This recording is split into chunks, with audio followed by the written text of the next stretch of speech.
Hello, and welcome to another edition of Exclusive Interview, coming to you from the studios of 84 TV Radio, Abuja, Nigeria.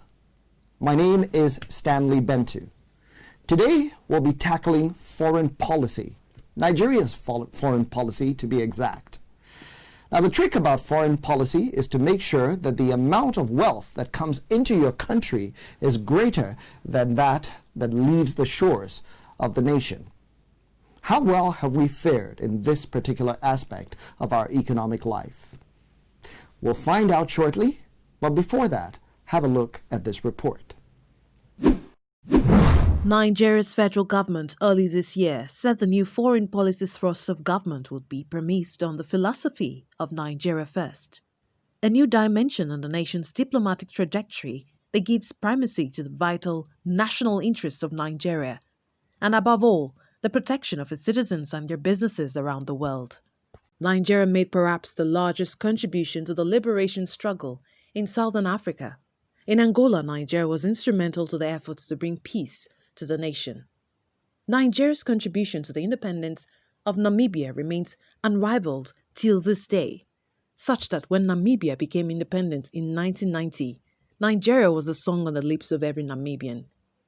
Apartheid South Africa had Nigeria as one of the most formidable and vicious opponents of that shameful regime that tried to entrench the dehumanization of people based on color. Nigeria is said to have invested nearly $60 billion to free South Africa from the bondage of white supremacists and sustained this fight until genuine democracy was installed in 1994, when Nelson Mandela became the first black man to lead South Africa after majority rule started in that country. Nigeria was instrumental to the ideas which crystallized into the birth and formation of the defunct Organization of African Unity, OAU, formed in 1963. This platform pushed for Africa's economic development, unity, and the protection of Africa's interests. This later transformed into the current African Union, AU, during a summit in Durban, South Africa in 2002. The new foreign policy thrust appears to be a total reawakening to Nigeria in the face of its unparalleled generosity to the rest of the world. But what next for Nigeria's foreign policy? Exclusive Interview speaks to Ambassador Hassan Mohammed, a seasoned diplomat who has served in several countries, including Pakistan, Syria, and the United States.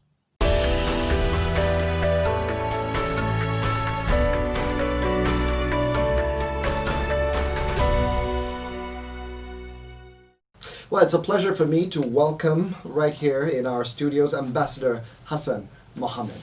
Ambassador, you're welcome to Exclusive Interview. Thank you, Stanley. Well, we want to take a look at Nigeria's foreign policy. And let me take the aggregate of it over the years. How strong do you think our foreign policy has been? The aggregate of Nigeria's foreign policy, one can say as at the moment, Nigerian foreign policy is doing just as expected. It's doing just as expected because the tempo of foreign policy is always waving between up and downs. And from the very beginning, we had Jaja Wachuku during Tafawa Balewa government. They conducted foreign policy going by the realities of the situation as it existed at that moment. And it continued up to the very dynamic period during Murtala Obasanjo administration, military administration, when we were considered as a part of the frontline states, that is during the liberation period of Southern Africa, including Mozambique, Angola, Southwest African People's Organization, that's Namibia, and which ultimately resulted into the independence or the blacks in South Africa taking over the reins of power. And Nigeria played a very, very critical role. And it continued up to now, when we have played a very key role in the region. The region, I mean, in West African region, in the African continent as a whole, and even in the international field, that we have a very big voice at the United Nations. We have the government has labored, and they have produced Nigerians that are in key places in international organizations. And Ambassador, you know, that is part of the worrying thing about the Nigerian experience. When you consider the efforts that Nigeria has made in the independence of a number of African countries, the contribution Nigeria has made in the development of other countries, and its economic strategic importance, that when you look at xenophobia in South Africa, to the way a lot of Nigerians were treated in China during the COVID-19 initial breakout, to the inexplicable reason that the United States placed Nigeria on the list of countries that were denied immigrant visas. Are Nigerians being treated as fairly when you consider what the country has contributed? Because it seems as if a lot of international countries are determined to judge Nigeria according to its worst citizens that are the overwhelming minority, an insignificant minority, if you like. Yeah, that's a very pertinent question. The perception of Nigeria and Nigerians all over the world is kind of not quite good. And this is attributable to the way Nigerians conduct themselves. Just very few Nigerians have contributed significantly into spoiling the image of Nigeria. But this is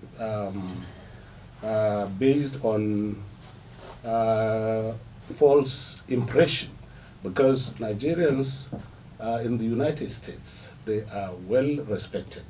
You have them in very high paying jobs. Mm-hmm. You have them as professors, you have them as doctors, lawyers, you have them even in NASA, you have Nigerians.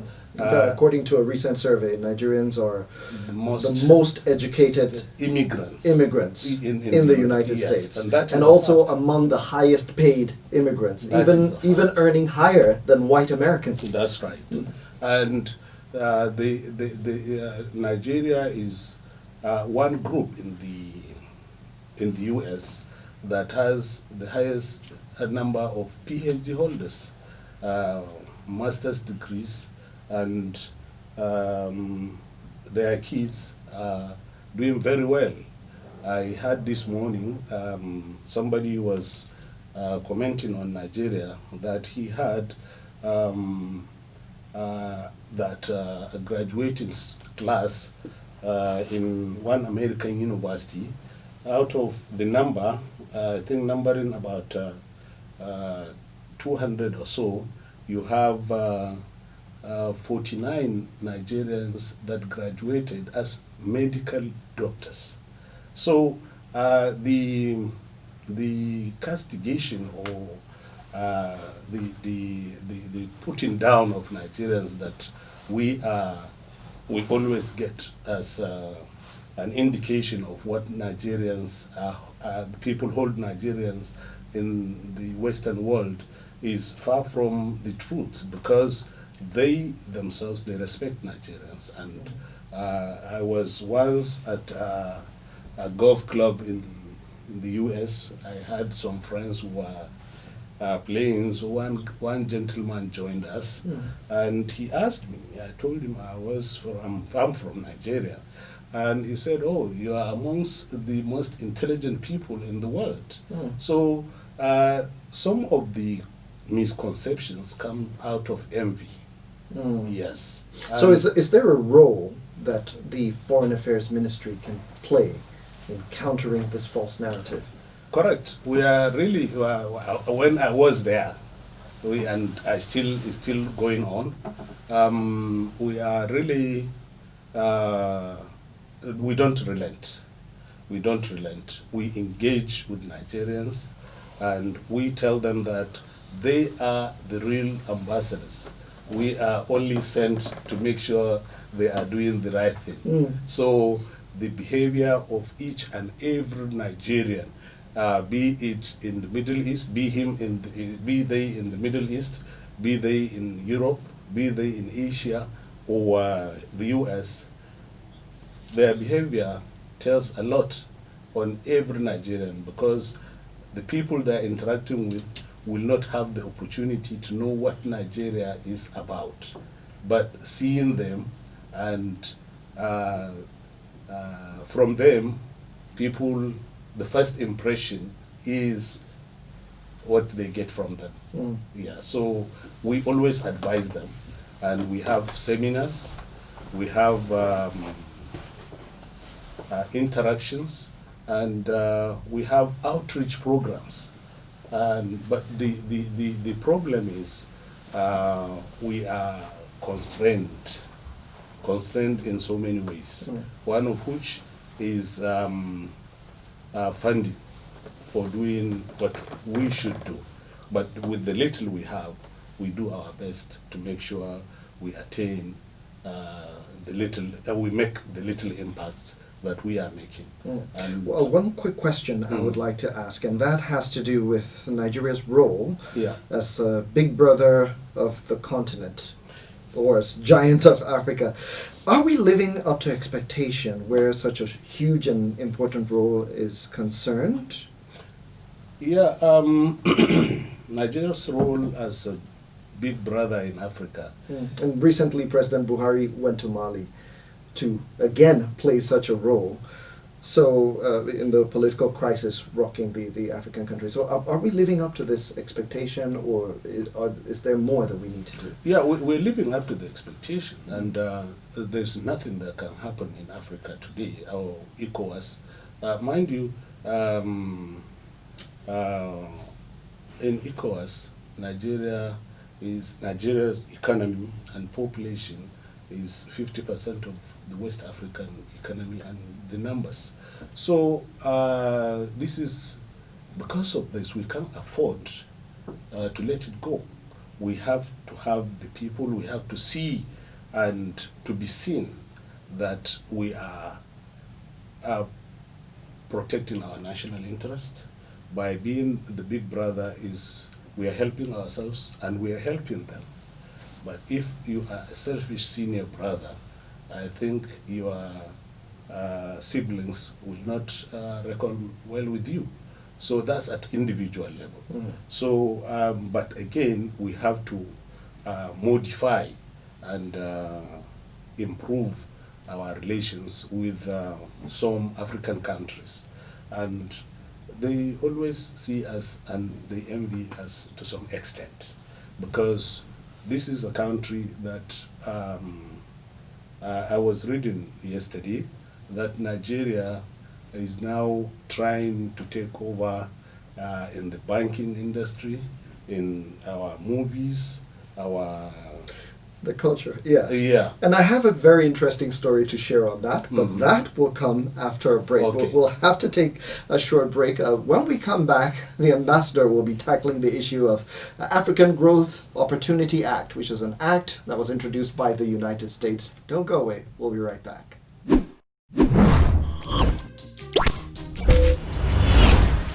My name is Ehi Ohiani. My name is Coach Sam. My name is Ene Ede. My name is Dr. Henry Owando. Keep watching AD4 TV Radio. And keep watching AD4 TV Radio. Keep watching AD4 TV Radio. I'd like you to stay tuned to AD4 TV Radio, and you'll never miss it. AD4 TV Radio, reliable and credible. Welcome back to Exclusive Interview. I've been spending time with Ambassador Hassan Mohammed, and we've been looking at Nigeria's international policy. Ambassador, right before we took the break, I said I had a story to share about Nigeria and its international influence. I was in Cameroon sometime last year, and I was shocked when a young lady said to me that Nigeria is an imperialist country. And because we've been used to calling other countries, particularly Western countries, imperialist, I never thought I would live to see the day when my own country was referred to as that. So, of course, I was curious. I asked her, what do you mean? She says, well, you dominate our culture. Nobody listens to Cameroonian music anymore. All our young people, they dance like you, they dress like you, they act like you, you know? And then I now looked at all the negativity that Nigerians seem to have on their country and realized that the impression people have of us outside, we're more influential than we realize. And maybe this is what is feeding into that envy, and that's why a lot of Nigerians living in other African countries are getting the flack for that. So in your experience, what have you seen, and why is this, and how can we fix it? You know, one thing about Nigeria is that you can't describe a Nigerian, because a Nigerian is a flamboyant person. A Nigerian is aspirational. He aspires very highly, and he thinks very highly of himself. And you have Nigerians that are deep down the drain. You can't, so it's just like a cocktail. But frankly, Nigerians are wonderful people. It's not because I'm a Nigerian. And you reference our cultural issues. There is one concept that I learned only recently, that Nigerians invade these African countries. One, they go with their religion. Our churches are doing fantastically well, okay? And secondly, they go with their music. And that's why you said they dance like them, dress like them, and do everything like a Nigerian. And three, they are the banks. Nigerian banks are taking over some countries, to the envy of those African countries. And some professors, well-meaning professors in those climes, are now voicing out. And on top of it, Nigerian men are taking over their women. So you see... That would hurt. So that's where, that's how people view Nigerians. And again, we are aggressive when it comes to business. When it comes to businesses, we are aggressive. And we are very enduring. And Nigerians from US to Canada, to Kenya, to Cameroon, they are viewed in the same light. The ability to persevere. Yes, yes. And they said once Nigerian sets his mind on something, he doesn't waver. So we can't help who we are, but is there any way we can help people seeing us as threats to their own local economies? Yeah, we have to we have to do some kind of moderation in most of our endeavors.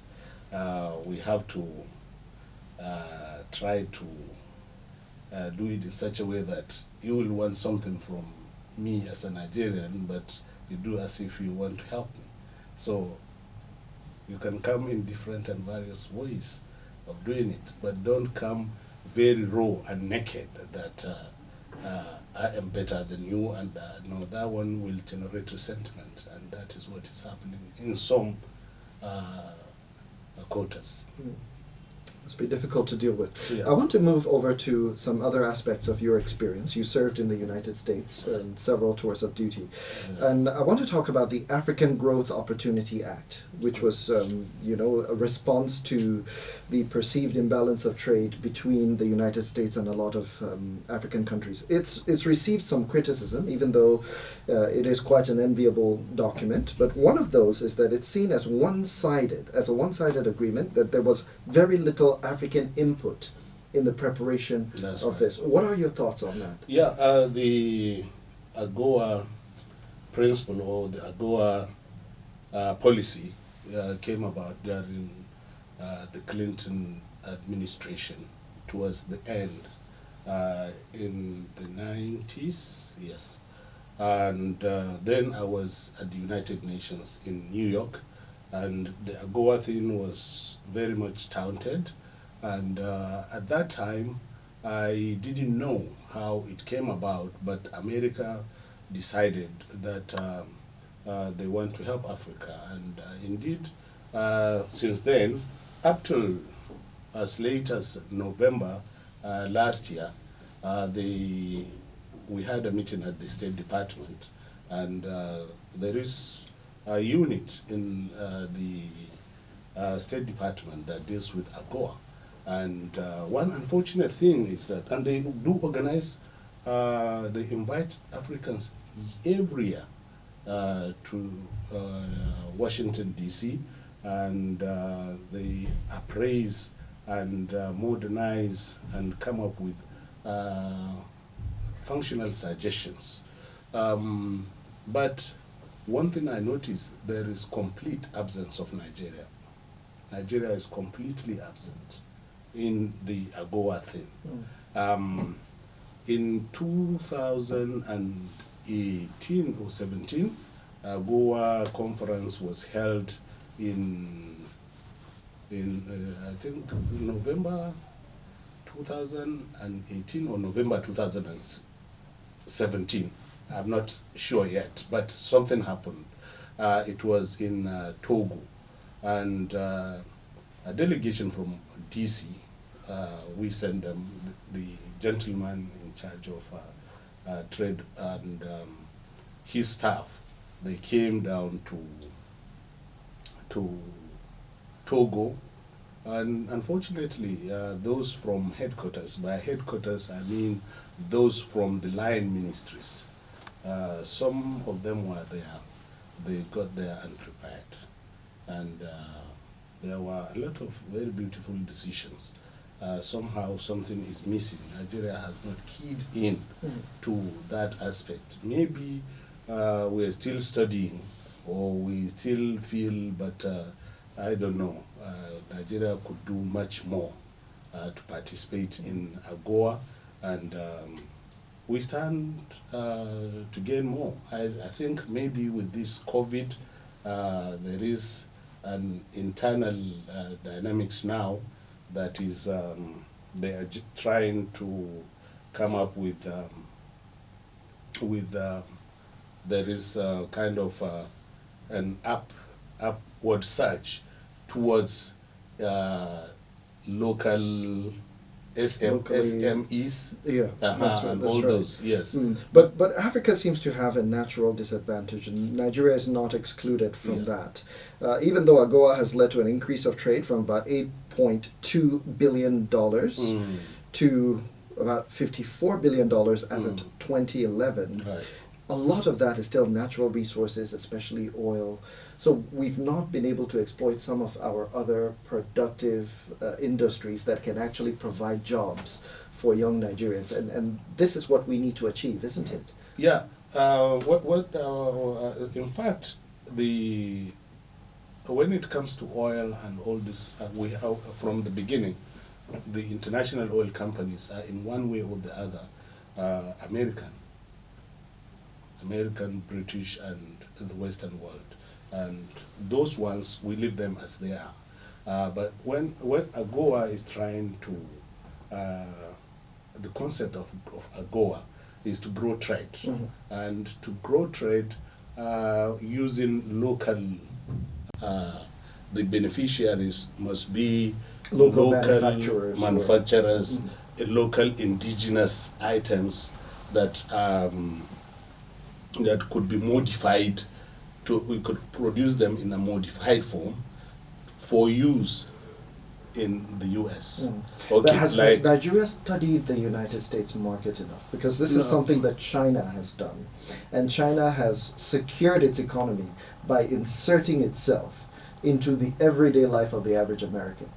there is no computer or telephone or what that is consumed in the US that does not have components that are made in China. That's Or right. they have dexterous fingers and everything, so they've been able to leverage on that. That's What right. can Nigeria leverage on? We can copy the Chinese example, but you see, there is what we call, what I term as a policy somersault. Nigeria was doing very well in the 70s and 80s, and in the 90s, and towards mid 80s to 90s, Nigeria went from relative self-sufficiency to importation of almost everything. And that was the structural adjustment program. So we had money, but oil money. Instead of us utilizing that money to grow some industries that will, one, produce for us, will have a labor market, will benefit from it, and Nigerians generally will benefit from. We decided now we are not producing these items, the basic things that daily needs. We prefer to import those items. And importation has a lot of drawbacks, because if you produce something at home, you produce it to your taste, and the local enforcement agencies will insist on you doing what the quality of what is expected by Nigerians. But now most of the items we import, we don't know their quality control. As I was in Pakistan in the 90s, I visited a factory, and that factory was producing chloroquine.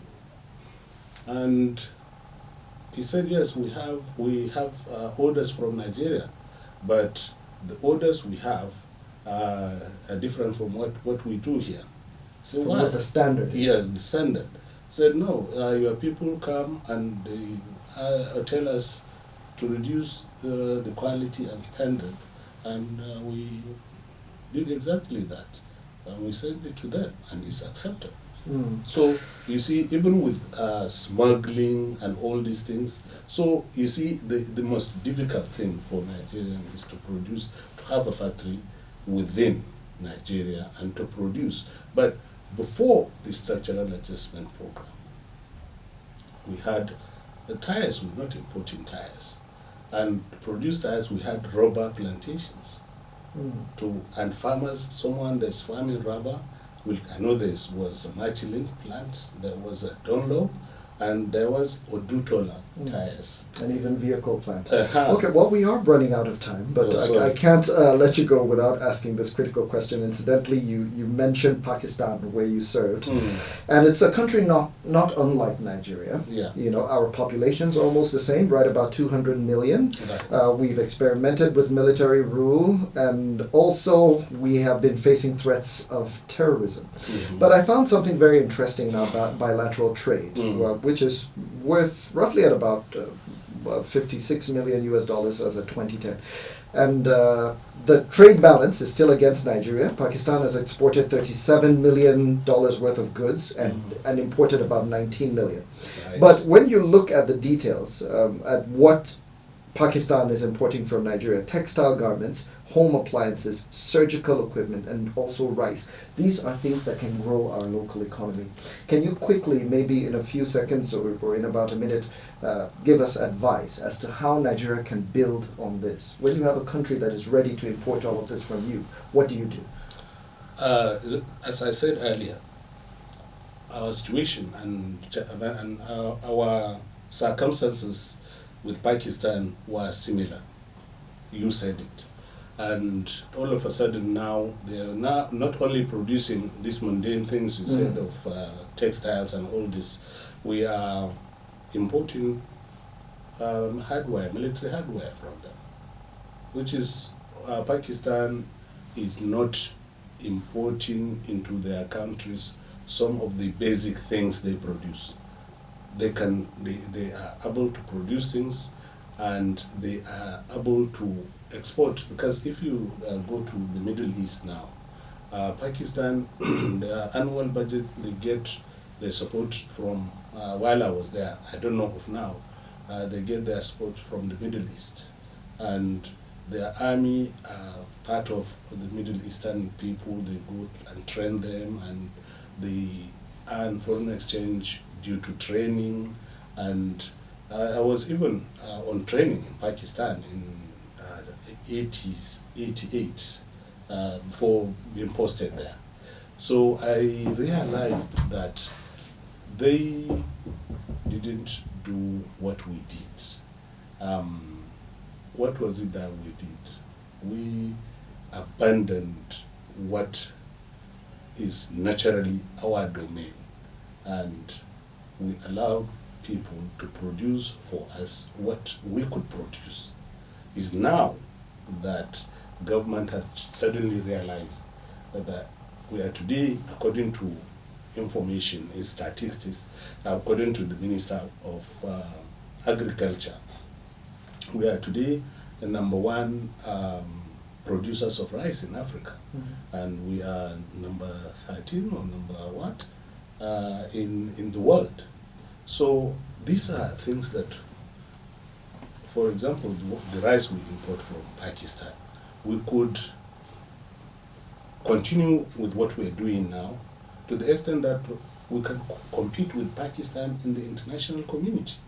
Yeah. So we should look towards domestic improvement issues. of domestic Yes. production Yes. and exportation. Yes, and Nigerians always think of export. It's good to think of export, but you in your house, you don't have enough to feed yourself, and you have the capacity to produce those things that you need in your house, but you're thinking of export. So we should first look to the local market first, fill that Satisfy the need, local market, and then there's money we look towards export. Okay. Thank you very much, Ambassador. It was a pleasure to speak with you. Thank you very much. Thank you. We will be right back.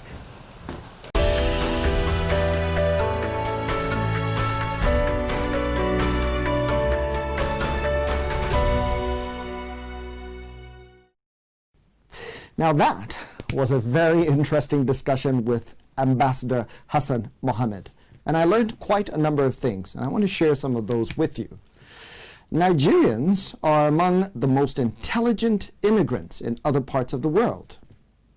But we have to see and be seen as protecting our national interests by helping ourselves as well as helping others. We need to modify and improve on our relations with other African countries. We have to be moderate in some of our endeavors and do them in ways in which Nigeria can benefit mutually as well as other African nations. We can copy the Chinese example of studying the American market in order to maintain self-sufficiency by using our monies to grow our industries rather than depending on importation. Well, that's it on Exclusive Interview. Until we come your way again next time, thanks for stopping by.